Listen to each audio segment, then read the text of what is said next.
Hello to all of my Aquarius friends. Hey Aquarius, I've got your cards out, so let's get started.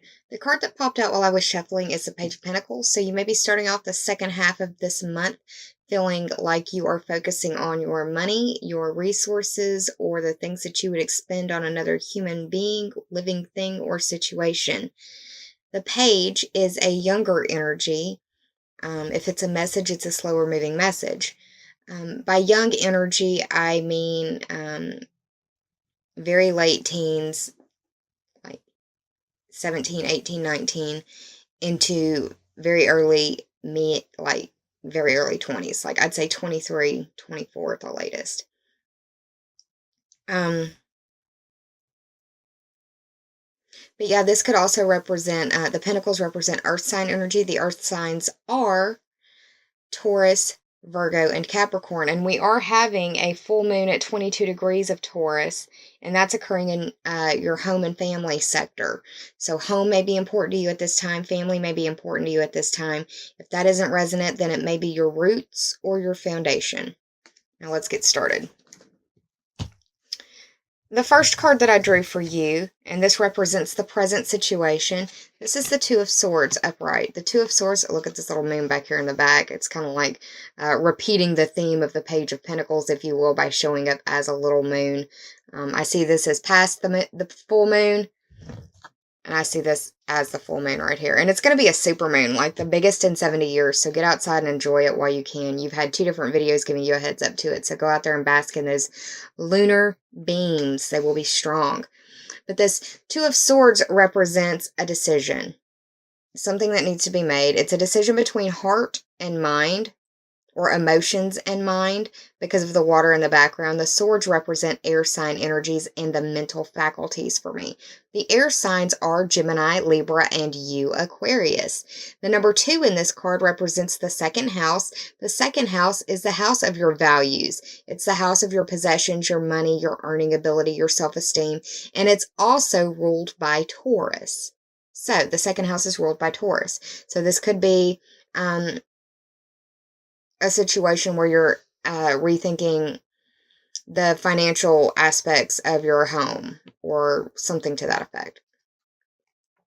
Also, I mean, relationships could be considered a possession because you refer to it as mine, my boyfriend, my girlfriend, my husband, my fiance, my partner.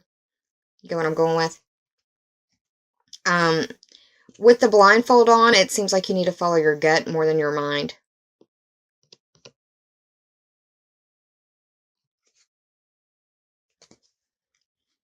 The second card that I pulled for you, and this represents the past, is the Eight of Swords upright. And the Eight of Swords for me is a prison of the mind.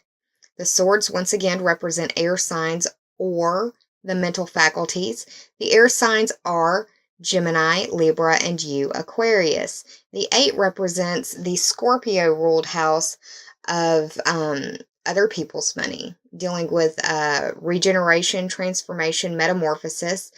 Also, sexuality, the cycle of life, death, and rebirth. It also discusses your instincts, be them primal or basic.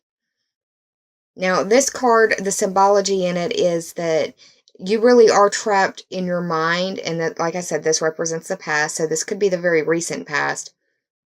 But you're in a situation in your mind, it's all in your head, is what it looks like. If it's not you, it's someone very close to you, and it's affecting you on a personal level.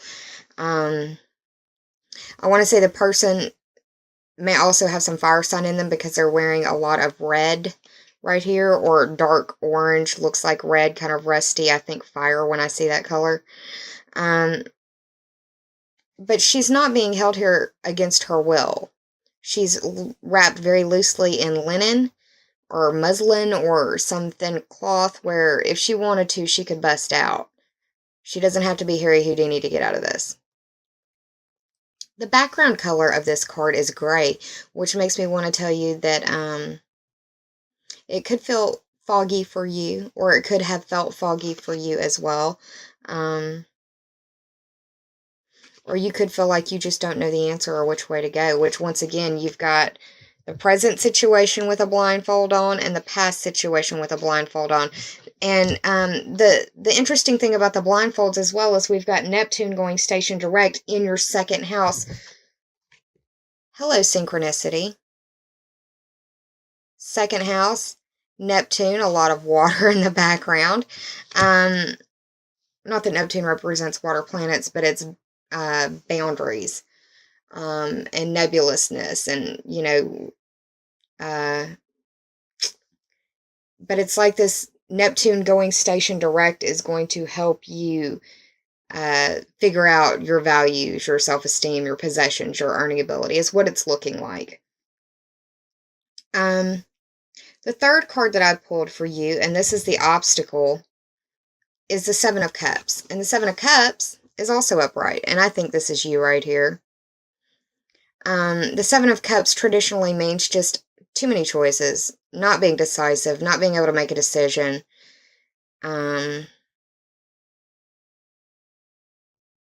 Also putting or counting your chickens before your eggs hatch, and putting all of your eggs into one basket as well, because it's not grounded. All of this could just go poof and it would evaporate.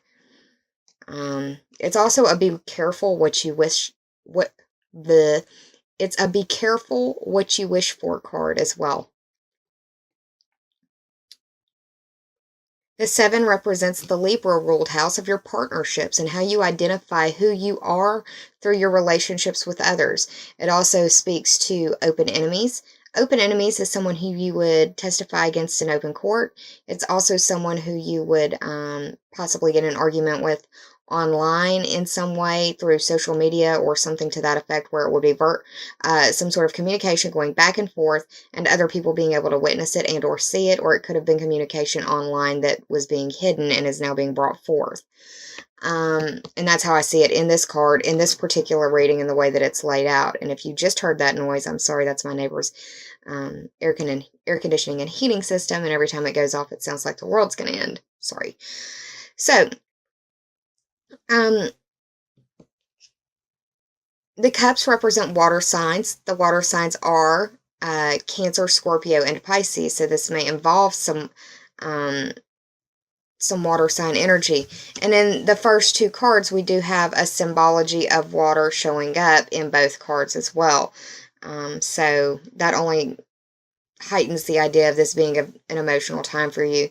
You had an eclipse go through your sign earlier in the year, in the September period. If you're a new viewer, go back and watch the September videos. Maybe that will give you some insight as to why things are going the way that they're going for you right now. The fourth card that I pulled for you, and this is the help in the situation, is going to be the Queen of Wands. Now, the Queen of Wands is representative of fire sign energy. The fire signs are Aries, Leo, and Sagittarius.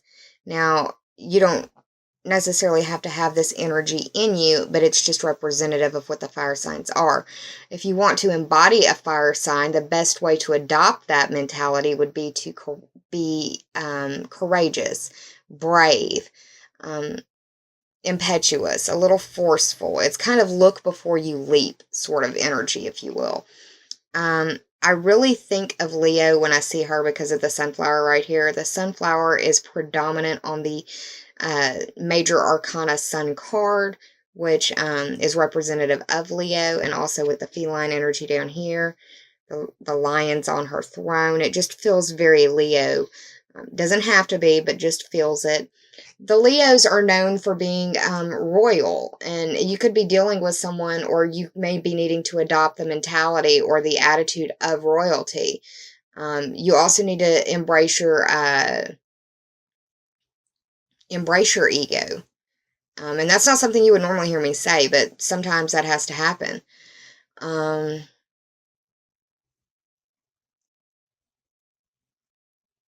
Embrace your confidence.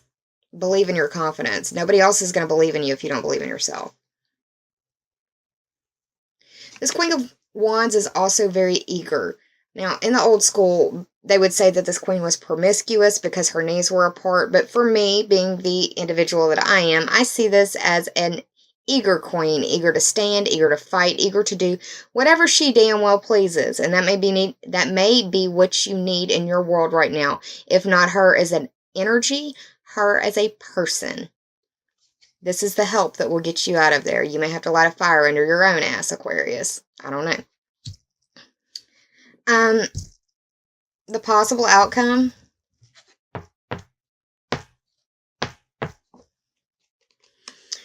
is the Three of Swords upright, and it looks bad, don't it? I mean, nobody wants to see a heart with swords piercing through it. It looks like heartache. It looks like grief. It looks like sadness. The clouds in the background are silver. It makes me want to tell you that there's silver lining in the situation, but that you're gonna have to dig for it. And that because it's in the upright, it feels like you have a part in this to play somehow, Aquarius. That this isn't something that just happened to you. This was something that you participated in. And that could be for just one individual, but that's how I'm feeling on the certain vibes that I'm getting from this reading. Swords, there's a lot of mind energy going on. And I feel like it's, you know, a passionate decision, an emotional decision that needs to be made between your mind and your heart. And I feel like you really already know which way you want to go. You may not be admitting it to yourself, and that may be why those blindfolds are still on. But I think you already know which way you want to go. This could be a love situation involving 3 different individuals. Now,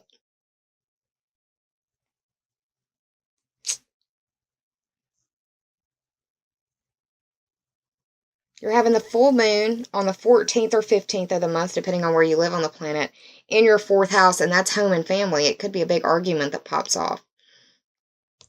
And just later on down the week, not even a week later, we have Venus conjuncting Pluto in Capricorn, which is in your 12th house, which is dealing with secrets. So, like I said, secrets might be being revealed about things, and forewarned is forearmed. Everything is in the upright, so it's not like anybody's lying about the situation or what's being brought forth. You just may not like it. The 3 in the Three of Swords represents communication, and that's how you speak, how people interpret you, how you interpret others. It's how you think. It's how you digest information. It's short distance journeys. It's your siblings, your cousins, and your neighbors. And that's a Gemini ruled house. That may be important as well. So the underlying theme or the overarching energy that I received for you is the World card. And the World card is the 21st card of the major arcana. 2 plus 1 is 3. The Gemini ruled house of communication, short distance trips, siblings, cousins, and neighbors. Now, the World card as a major arcana card represents the planet Saturn. Saturn is a planet that is symbolic of restriction and containment and limitation. It's the structure that holds up a building or your body, so the bones of something. And Saturn, the thing about Saturn is that if you've got something built up that is built wrong or has grown wrong, Saturn can come in and break that to where you have to rebuild it. I see the World card also as the World Wide Web because of the 4 corners of this card. It's something that I think of instantaneously when I see this card. You may feel free after all of this comes out. You may feel liberated and you may feel peaceful. After whatever it is that needs to come out, comes out. Like I said, there was an Aquarius eclipse back in August, September. I can't remember. I've done so many of these videos. This channel is just about to turn 6 months old, and I've done like over 200 videos. So you can see how the information would get a little muddled in my old brain here. But yeah, you may feel very, very liberated by what has gone on, what is going on, and the like. There you go, little. She's jealous and mad, pouting. I did the tarot total for this spread. We had the 8 of Swords, the 2 of Swords, the 3 of Swords, the 7 of Cups, and the World for 21. That added up to 41. 4 plus 1 is 5, and that speaks to the Leo ruled house of your creations. It's your creative pursuits, your creative endeavors, your creative ideas. It's your children. It's falling in love, romance, dating. It's those butterflies in your stomach. It's where your babies are made. It's the house of your social life and your pleasure. So, and it's funny that I spoke a lot about Leo with her, huh? Yeah, just the synchronicity of it all, y'all. That's why she showed up, I believe. Could be that you need to adopt her energy too, but you know. So I also pulled 2 cards for you from the Journey of Love deck by Elena Fairchild and some other collaborative artists. The first card that I pulled for you is Knowing Without Knowing. This is the 41st card. It's funny that this totaled up to 41 and this is the 41st card. The number 5 is going to be important to you, or the symbology of the number 5 may be important to you. You may want to look up what numerology means for number 5 for you. For me, the way that I read it is the astrological house, and that's the house of Leo. That's the house of your creation, your pleasure, your social life, your children, falling in love, and dating. For the Knowing Without Knowing card, this is a card of intuition. It's a card of being guided in your communication, kind of like saying things and not even knowing where they came from. You need to pay close attention to the synchronicities, the coincidences, the dreams that you're having, the symbols that you're seeing, the intuitive prompts that you're receiving. Acknowledge them. Give them some space in your mind. Give them some space in your heart. This is an invitation to open up your higher mind, and this is also an indication of possible former connections in your world coming back. And if it's not that, then the connections that you have now are somehow karmically tied. And each of these cards, like I told you, has a poem that's associated with it, and I want to read you the poem by Richard Cohn. It's for the Knowing Without Knowing card. It reads, "A coming together, a blending of one, where understanding spans the space between and separation disappears to form anew."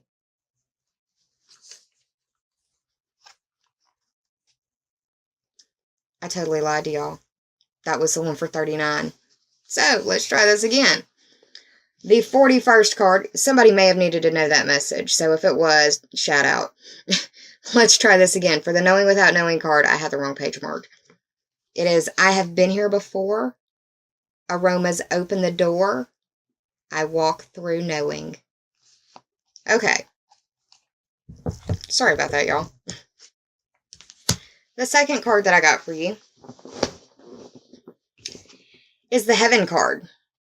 This is the 70th card. This is the last card of the Journey of Love Oracle deck by Elena Fairchild. So it could feel like there are culminations or endings in certain houses, especially the one that this full moon is happening in. I can't help but say that because, hello, that's the full moon in my eyes. And like mountains in the background. You can see it however you want, but that's what I see. And once again, that full moon is in your 4th house. But this, the way that I'm breaking down the Heaven card, since it's a 70th card, 7 plus 0 is 7, and that speaks to the Libra ruled house of your partnerships, how you identify with others through your relationships with them, counseling, and open enemies. Now, the Heaven card is an invitation to look for sparks in your world. Not sparks to start a real fire. Well, I mean, yes, be on the lookout for that too. But this is looking for sparks of faith, looking for sparks of hope and belief, and follow them. It's like little lightning bugs trying to get your attention in some way. This is an invitation to embrace your life as it is and to make your heaven on earth now.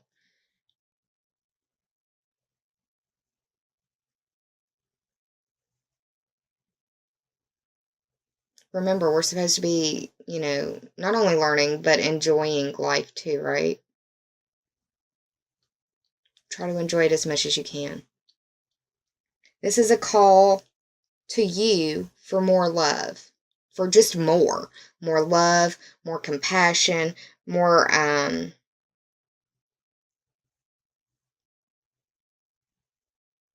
integrity, like for yourself, but more love and compassion for others and for humanity.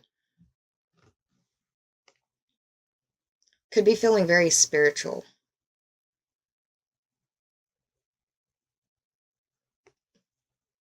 And I mean, I don't know if you want to go there or not, but we've got heaven and the world. That heaven on earth thing that I said could be a reality. You've just got to follow through with what you're supposed to do. Well, Aquarius, Zoe hopes you enjoyed this. I hope you enjoyed this. If you did, I'm glad. Please like, share, and subscribe. And if you already have, thank you so much from the bottom of my very grateful heart. Zoe thanks you too.